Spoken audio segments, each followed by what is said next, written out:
She believes, Tana Strickland believes, she believes that she's creating her own legacy. This is a University of Kentucky soccer player. Every year, I dedicate at least 3 to 4 shows for soccer, and I'm dedicating this one to her.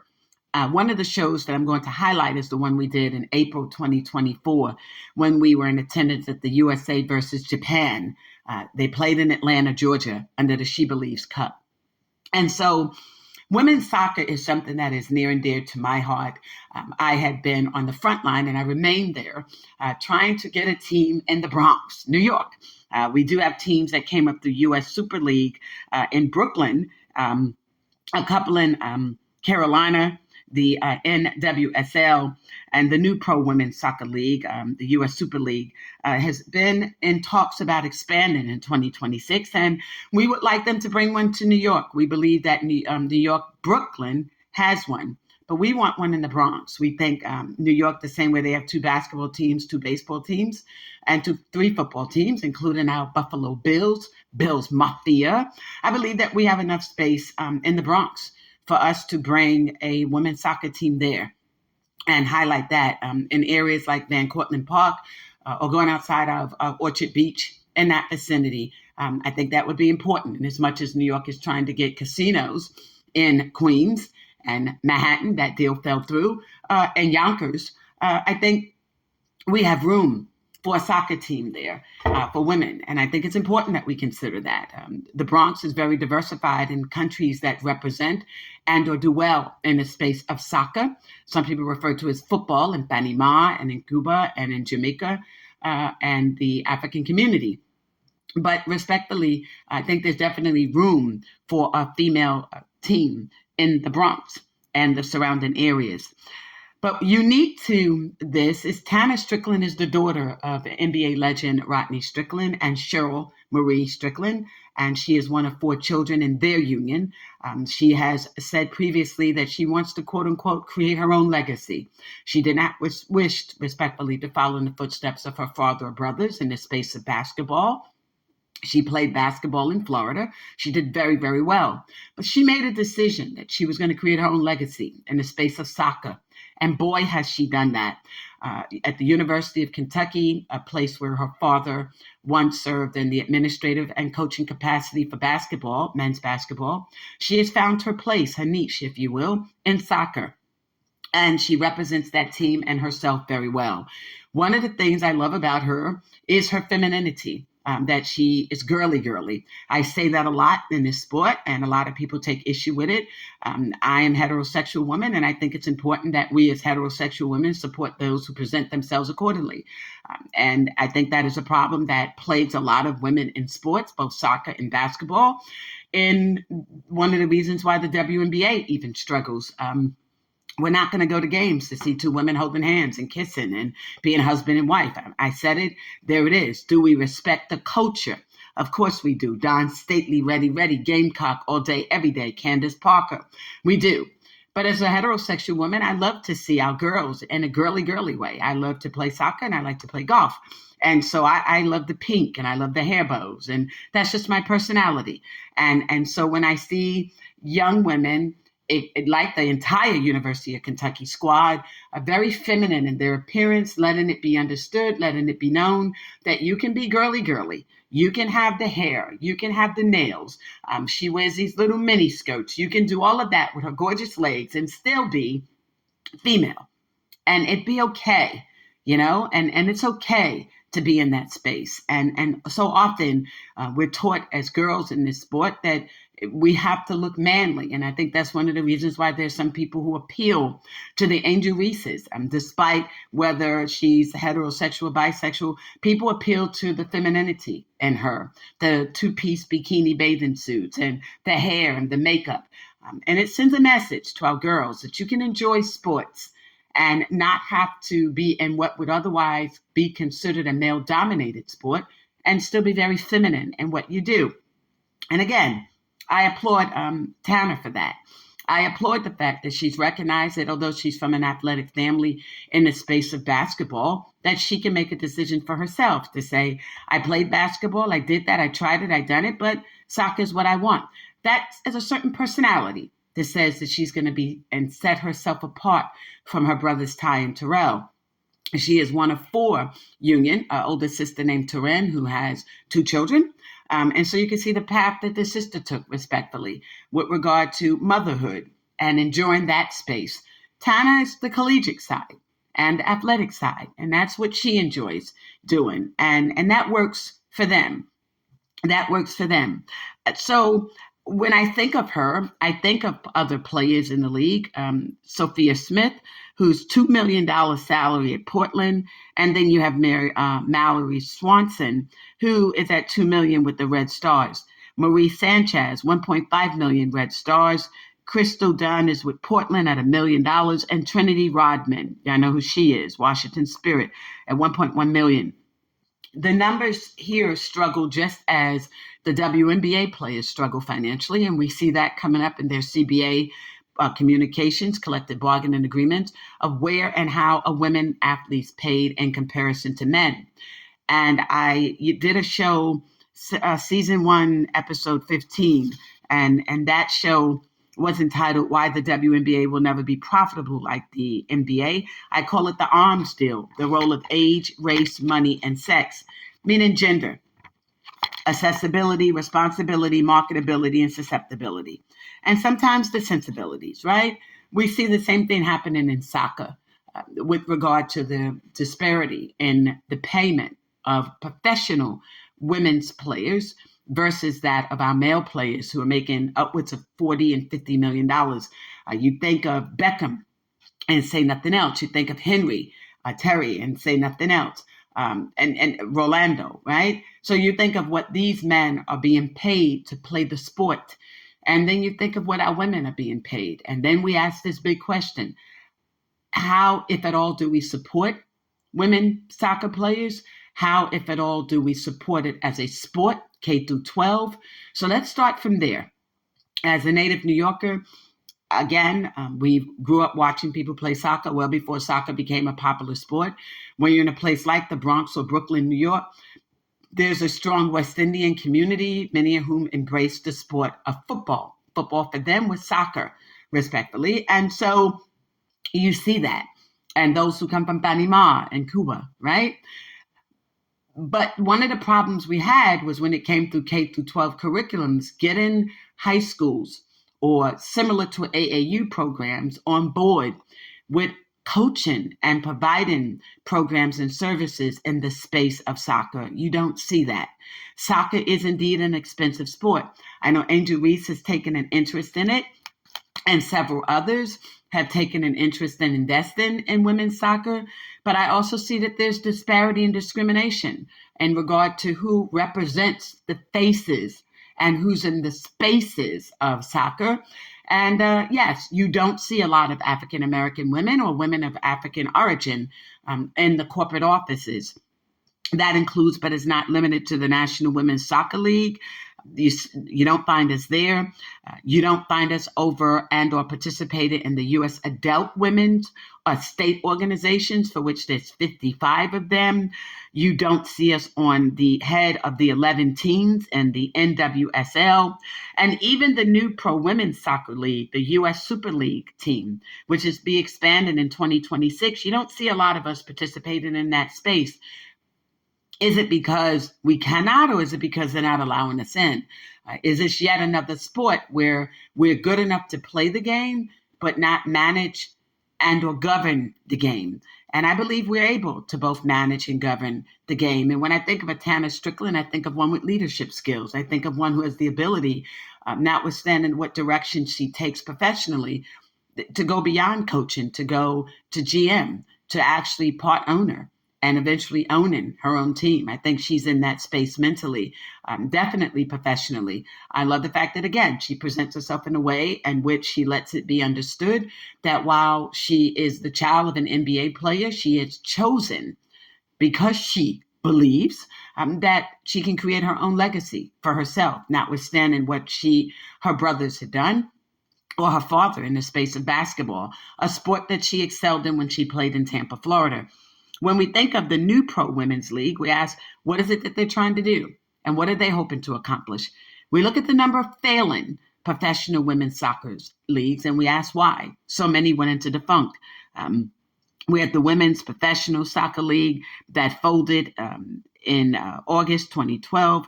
They had about 8 teams there. The Soccer Premier, which had 100 teams as a total. We look at the Pro First. It folded in 2003, and that is the Women's United Soccer Association, WSA. So it folded or went defunct in 2003. So we ask ourselves, why is this happening? Is there a lack of funding in this space? Is there a lack of attention or support among women? We hear the term soccer mom. Generally, when we think of the term soccer mom, we think of it through the lens of white women who live in suburban communities, who are supporting their sons in this space, not necessarily the daughters.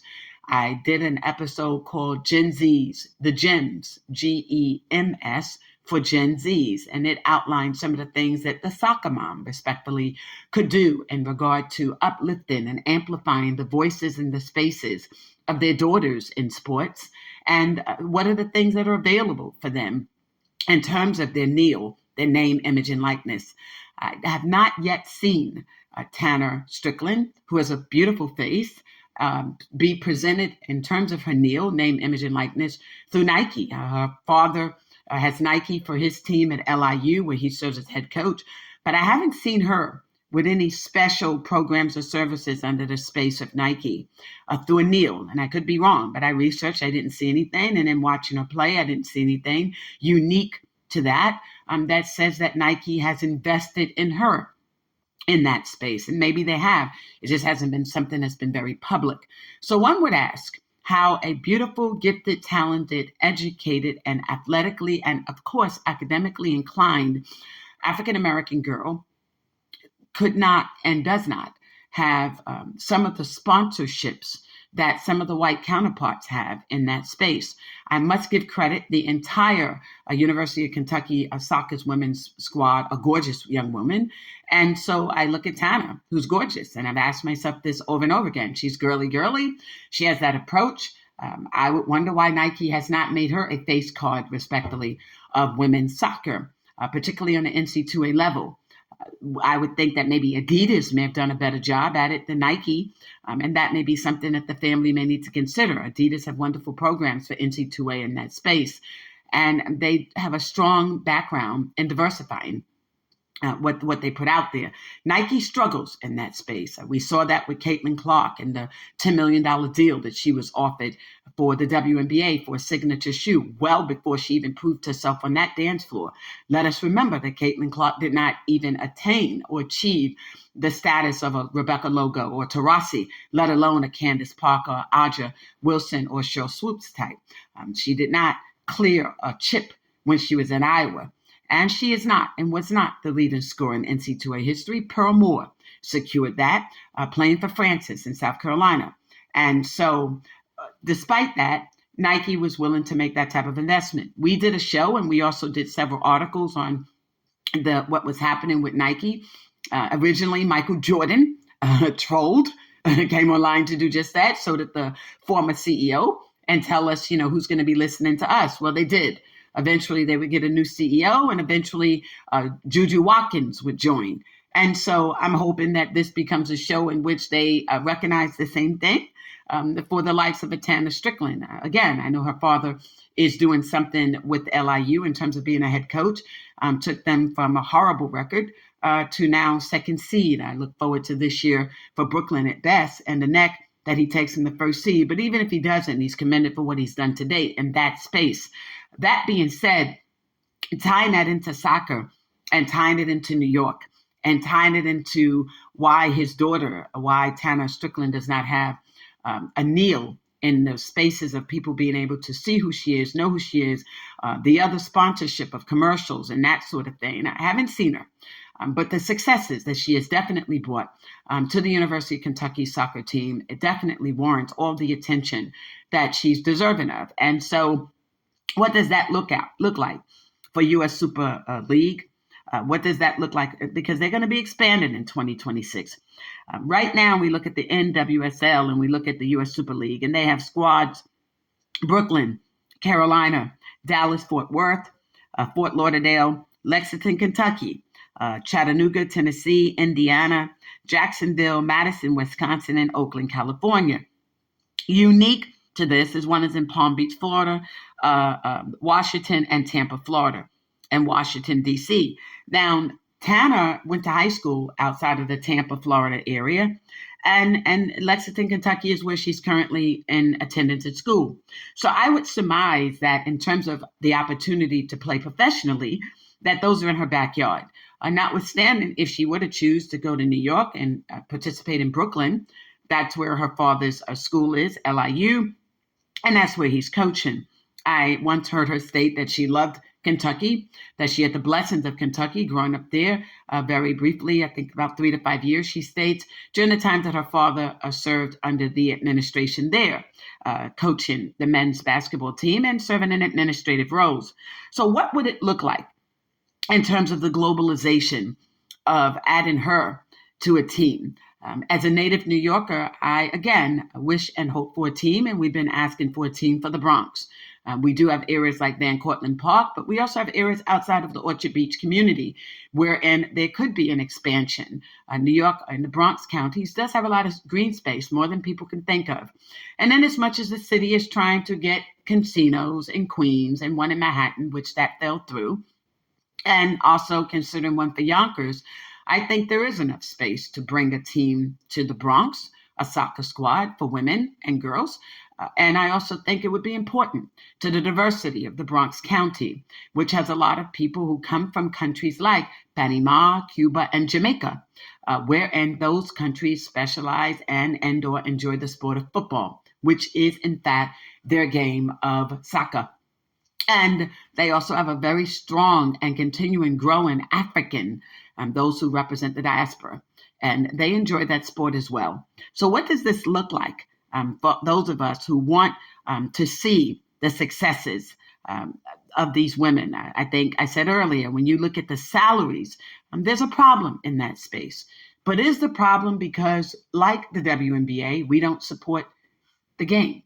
Are we supporting it enough financially? So I look to K through 12. Where, if at all, could we have room for improvement? Would it be us volunteering more to serve as coaches on a K through 12? There aren't a lot of leagues like AAU that are dedicated to soccer, particularly for women of color, our girls and women of color, for urban corridors around the country. Soccer indeed becomes a sport for those who reside in suburban communities because of green space. But I think, like any place, even some of the housing projects in the Bronx and Brooklyn and Manhattan that have backyards, that have courtyard, that had spaces that could be dedicated for basketball and football and baseball fields, whether those can be converted temporarily for the purposes of being able to train a future generation of soccer players. What might a Tanner Strickland be able to do for the sport on a larger scale? I would like to see her utilized in that space, not quite like Serena and Venus were, because I don't think they did enough for the sport of tennis to diversify and open the doors for young Black women and girls. Definitely not like the days of Althea Gibson, 1950s and 60s, for what she did in that time span. I didn't see that happening with tennis.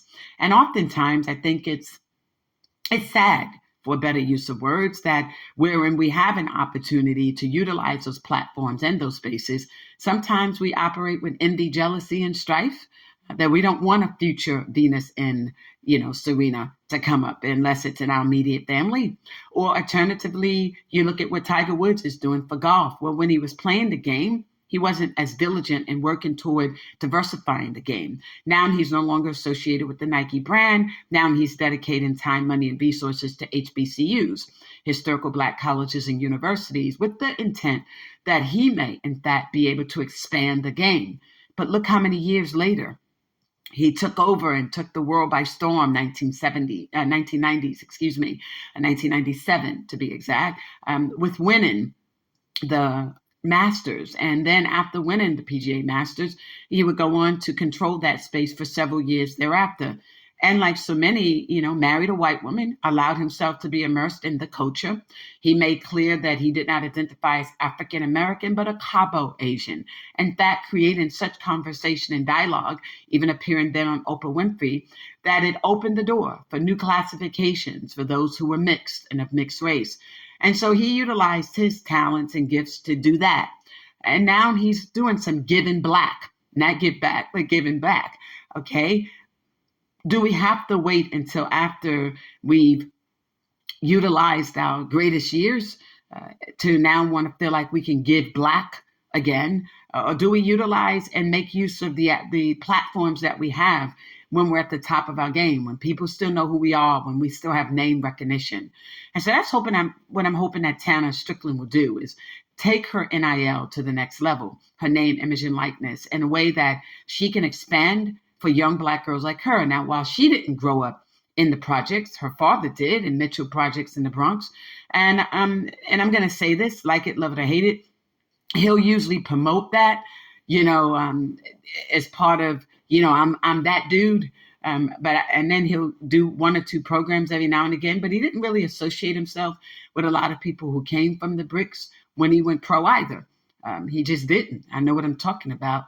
And so he didn't do that. And so, you wait, eventually later on, you create programs and services, summer leagues in that space. But in terms of allowing people to embrace what it meant to grow up brick, what it means to grow up brick, and the life of growing up brick, I respectfully don't think he did enough of that when he had the opportunity and the platform to do that, to say this is what it's like to grow up brick, live brick, and embrace being brick. And Brick is growing up in the projects. And again, now he does a lot of programs and services. And in terms of his summer league, he started out with Steve Burt, a former player for Iona, and now does it with his godson, Kerry Irvin. And I get that. I respect that. I see that. But what I would like is maybe him to be able to encourage Tana Strickland, or even make it part of an agenda of his own, to allow her to become a face card, respectfully, for what it means to be the descendant of someone who grew up brick, and go back into some of these developments and say to these young girls, you can do this, you can play, you can also get a scholarship, you can also matriculate collegiately in this space and go on to do great things, whether it be personally and or professionally. I would like to see that for her, because she believes.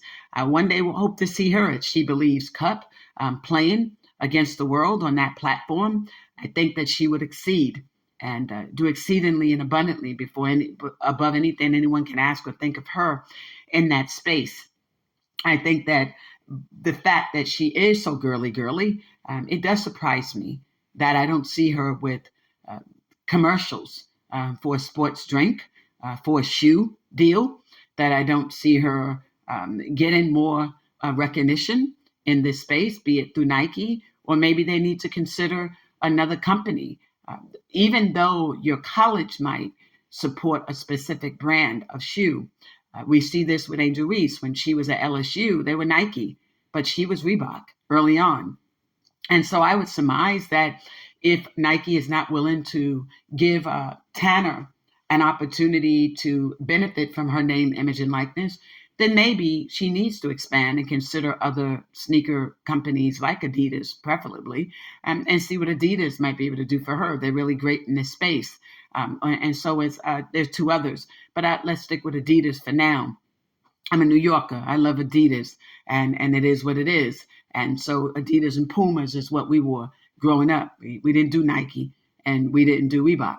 And so, in fact, Reebok would consider it skips, and I still consider it like a skip, meaning like low budget, inexpensive shoe, even when AI had them. It just to get to put something on that said Reebok to us was like, nah, we New York, we Adidas, we Pumas, and that's that. Forgive me for that. And ours was girlies. We put bells in them. We had the little, we used to call them booty socks with the bows on the back of them. That's just what we did. That was New York. That was ruckus, right? And black top balling type. I didn't play ball. We just be out there being cute with it, okay? But you didn't get nothing from us. Trust that. Anywho, so what I want to be able to do is see Tana Strickland, a pretty young lady at the University of Kentucky. Let's see what she can do. She believes. And so that means that I know that NWSL would be looking at her. I know our friends at US Super League are looking at her. And let's see what that new Pro Women's Soccer League is all about and what you ladies can do. I know we generally kick off around August. And so between now and then, I'm sure that there will be some interest in her.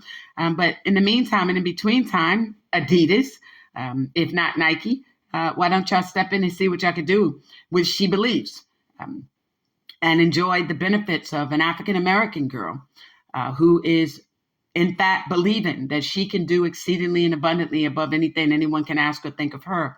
And let's see what she's done for the University of Kentucky soccer team.